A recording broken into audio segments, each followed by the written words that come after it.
مردان کې هغه کس پولیس گرفتار کو کم چې گاډي سره مستی کوله.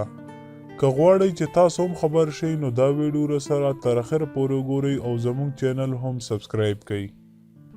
دوستانو، قانون زموږ د حفاظت دپاره دی او قانون چې په کم کار کې موږ سره سختی کوي نو د دې دا مطلب ده چې هغه کار موږ له نقصان ده ده، مطلب هغه کار موږ له خطرناک ته په دې وجې قانون موږ سره سختی کوي چې دا کار مکوئ. په مردان کې دغه هلک د گاډي چلولو په دوران کې گاډي نه راوځي او د چت د پاسه وروخیږي او داسې چلونه کوي. دوستانو، دا هلک څه په گاډي کې ورسره نور کسان هم دي او دی هلک د نورو کسانو ژوند هم خطرې کې واچولو.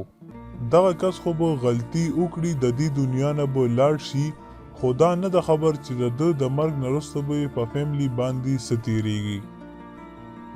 بیا به په سوشل میډیا باندې د ده تصویران هم د ناز سره لګوي چې مرګه سره ګلونه وړي. دا سره ګلونه به داسې وي. ملګرو، مونږه ولې سوچ نه کوو؟ مونږه ولې د بربادۍ طرف ته روان یو؟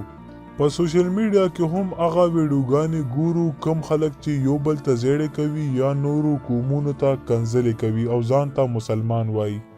سوچ پکار دی دوستانو، ځکه چې زموږ را روان قوم به ډیر زیات خراب وي.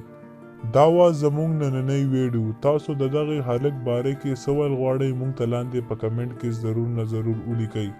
تر بلې ویډیو مو په لوی الله سپارم.